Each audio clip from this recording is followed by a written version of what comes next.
Welcome back, friends and learners. In this video lecture, I will be talking about interactivity in communication.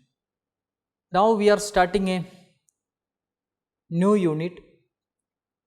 This unit focuses on the various aspects of interactivity in communication.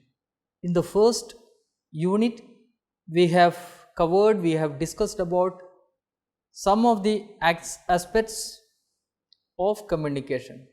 Here we will be focusing on the interactivity part of communication, which is very important at the teaching learning processes. What happens is, many a times teachers goes to the classroom, deliver the lecture. That way teacher is playing the role of a transmitter of knowledge. On the other side, students, they are receiving the information, they are the receivers of knowledge. So transmitting information and receiving information. And if the teacher keeps on talking for 40-45 minutes of duration or 1 hour without any interruption or without engaging students in the communication process, then of course it is not an interactive communication. So we will see those aspects: interactivity, we will see the definition, we will see the different levels of interactivity, and at the end we will discuss the benefits of interactivity in the teaching learning processes. So let us start with the explanation of interactivity. What does interactivity is referring to, or what is the meaning of interactivity?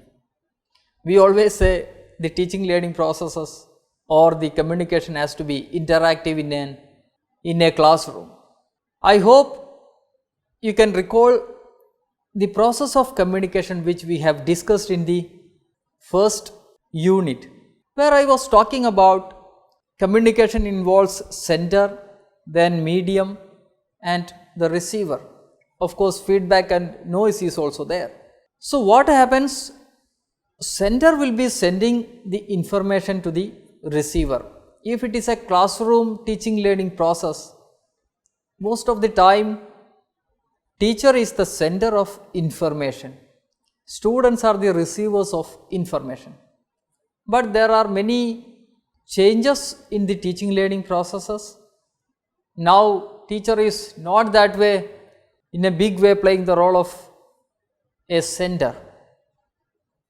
Teacher is playing the role of a mentor, or teacher is acting as a coach. So teacher will give some instruction, rest of the activities are done by the students. So let us come back: sender, then the medium and receivers. Sender is sending information to the receiver, and when the receiver understands the message, or if he doesn't, or if she doesn't understand, some kind of a feedback goes to the sender. So in a normal communication, sender is sending information to the receiver. When this receiver also actively involves in the communication process, so then what happens? At a point sender will be sending information to the receiver. At some point the receiver will send some information to the sender. So when it keeps on continuing, sender to receiver, receiver to sender, such kind of an communication we call it as interactive communication. Otherwise it is a one-sided communication, when the teacher alone talks in the classroom for 40-45 minutes, 1 hour. So if you see, it's a reciprocally active process allowing two-way flow of information between the sender and receiver. I had already explained that. Sender and receiver, receiver and sender. Interactivity is the index of the control and the level of participation of the individuals in a communication process. So there is a participation, active participation of whoever is engaged in that communication process. If it is a classroom communication, teacher and couple of students, 50-60 number of students on the one side, teacher is talking to the students, student is students are talking to the teacher, sometimes students themselves talk. So, communication is interactive then. Interactive communication involves exchange and sharing of ideas where participants are active and have an effect on one another. Very important. So, it is not only a kind of a one-side presentation, all those involved in the teaching learning process is actively taking part in the teaching learning process by exchanging ideas, information, sharing information. If we say a definition, then Quosis in 2002 had defined interactivity as the degree to which a communication technology can create a mediated environment in which participants can communicate one to one, one to many, many to many, both synchronously and asynchronously, and participate in reciprocal message exchanges, third order dependency. So, very clear friends, we can easily correlate with the classroom teaching learning processes. It can be a one-to-one communication, both sender and communicating each other, sender and receiver communicating each other, teacher talking to a student, one to many when teacher addresses all the students in the classroom, one to many, many to many when there are many students, when if it is a kind of a debate between two classrooms. So, there can have many students in one classroom, there can have many students in the other classroom. When they are communicating, many people are involved. So, it can be on the other side synchronously or asynchronously also. Now, see in the graphic which you are seeing, it is clearly showing that the sender is sending a message, receiver is decoding that, sender encodes, receiver decodes. We have discussed this in the first unit. Sometimes the sender then encodes, the receiver decodes. Sender encodes, receiver decodes. So, this is a role change. Sometimes sender is acting as a receiver, the receiver is acting as a sender sometimes, and it keeps on continuing. Rest of the elements which we have discussed is always there in the communication process, such as giving feedback. There can have some disturbances which we call the noise. So, in short friends, I would say interactivity is something where the sender and receiver exchange their roles and the participants actively engage in the teaching learning processes or communication processes. Now, let us discuss about the different levels of interactivity. I would also give you a small, what we say, a classroom scenario. See, there are classrooms where teacher will keep on discussing or lecture, and the students of course they have to listen. Teacher will not be giving a time for the students to engage or discuss anything in the classroom. Very common. There are teachers who engage most of the time of the students to engage, to take part in the teaching learning activities. So, in that case teacher is not talking too much, rather than will give direction, students are engaged in the teaching learning activities. So, we have different levels of interactivity then. Let us see one classification which is like this can be reactive, proactive, coactive. What is reactive? In the reactive interactive communication, users react to a given subject matter in ways which have been predetermined by the courseware designer. So, this is if I am developing a self learning material or any digital teaching learning resource, I might have prepared or developed the self learning material or digital teaching learning resource in such a way that when they reach at a particular point, maybe sometimes students will be directed to have a chat session, they may be directed to have participate in a discussion forum or visit some other website. So, when any course designer, any person who is designing digital teaching learning resources or a teacher in general, this reactivity depends on their imagination. Whatever they have designed, accordingly the interaction will take place. And if the designer doesn't give or plan the digital teaching learning resource in such a manner that there is no scope for reactivity, there is no scope for interactivity, then such an level of interactivity is the reactive level of interactivity. Now proactive, in proactive interaction, the student takes the initiative to build a dialogue, the students reflect on the content, creatively comes out with responses and queries. So even the name indicates playing an proactive role. You give some reading material, some digital teaching learning resources, students themselves come out with their ideas, comments, observations, suggestions. It can be of anything. So teacher, students engaged in the teaching learning process, interactivity also in a higher level. The third, coactive, this is in between the earlier two types, and the user's interaction is based on the choices of the students, but only to a certain extent. So one is, maybe you can say reactive is, maybe you can say at a lower level, where the interactivity level is placed at a low level. Maybe if you are relating with the classroom teaching learning practices, students doesn't take part or students doesn't get much time for engaging in the teaching learning activities. While in proactive, this is, maybe you can say, a higher level of interactivity. When it is in between these two levels, sometimes teacher talking, then giving time for the students, and if it is continued, it is neither the teacher is playing a major role nor the students are playing a major role. Neither the teacher is talking too much or the students are talking too much. Balance in the communication. Such level of interactivity, we call it as coactive interactive. All this you can see in the classroom teaching learning processes. Now the second one is levels of interactivity.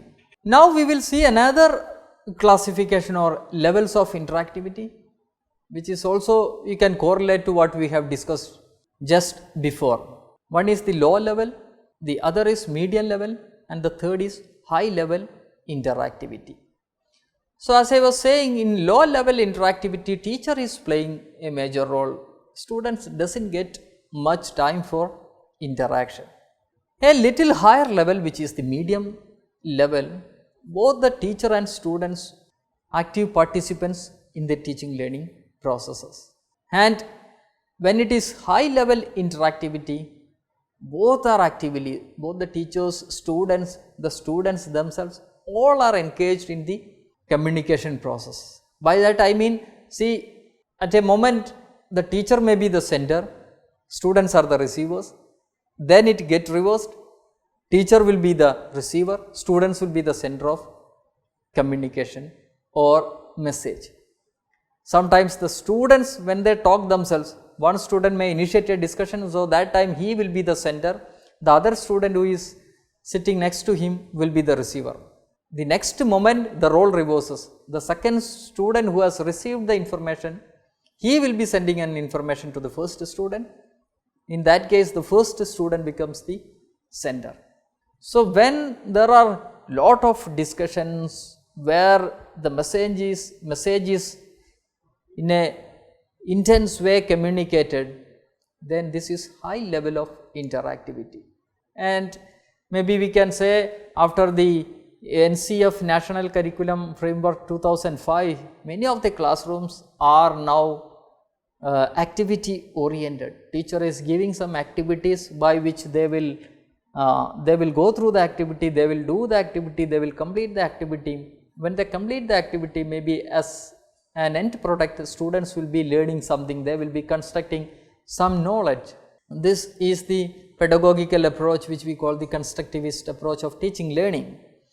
So there students get too much of time for engaging in the teaching learning activities. So what does, when students engage, they interact each other, they interact with the teacher, interact with the peers, everything happens. So, interactivity is more in such activity oriented classrooms. So, friends, this is another level which is also very common in the teaching learning processes or classroom. Another level is maybe we can say synchronous and asynchronous.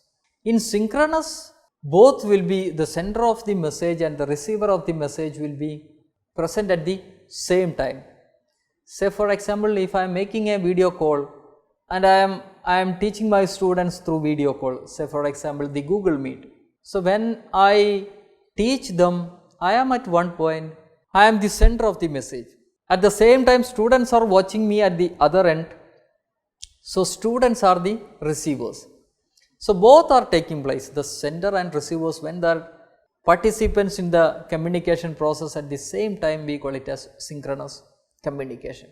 Here also you can bring in the levels of interactivity. Either you can talk for the entire teaching session or you can ask the students to interact in between.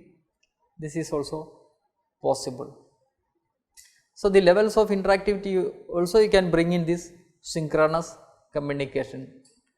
The asynchronous, where the participants will not be taking part in the communication process at the same time. I may give a video program. I will prepare first a video program. This will be distributed to the students. They will watch at their own convenience. So, the sender and receivers are not at the same point. So, such communication we call it as asynchronous communication. So, we can also consider it as the levels of interactivity. In both synchronous and asynchronous, we can have the low level, high level, medium level. All those are possible in asynchronous communication also. And it is up to you when you design, say for example, if it is a synchronous communication, it is up to your imagination, creativity, that how you are going to design your digital teaching learning resource. See, we can prepare a simple Word document, text document, maybe a 10-page document, completely text material. The students has to read that text material. No interactivity that way. At the same time, the teacher can also prepare that text material in a different way. Say the student has read the first paragraph, insert some website addresses, web links, let the students click. You may give a direction, click here to read more, click here to understand more. So, then the students will click on that. It can be to a website, maybe some videos or YouTube videos. Though then the students will watch that video, maybe in the video they can have some interaction, or it can be to any live sessions. So, there are many ways you can bring in interactivity even in the text material also. We will see at some point or in later videos how all these are done. So, friends, this is levels of interactivity. Now, let us see some of the benefits. Why we are making communication interactive? If it is in the classroom point of view, it facilitates students to fully engage in the teaching learning process. It helps them in meaningful construction of knowledge. It helps them to be active participants in the teaching learning process and content. This will motivate the students. This will also enhance the creativity of the students. Very important, it can remove the isolation of the students. When a teacher is talking for an entire 20-25 minutes, 40-45 minutes, this is going to be absolutely boring. So, it removes isolation and brings closer to the teacher. It also helps students to control their learning process. They will also know how I am learning, and it also promotes self-learning. So, these are some of the benefits which we can see if you are making the communication interactive. So, friends, with this, let us wind up this session. Today we have discussed the conceptual understanding of interactivity, we have discussed the different levels, and finally we have discussed some of the benefits of interactivity. I hope you have understood today's lecture. Thank you.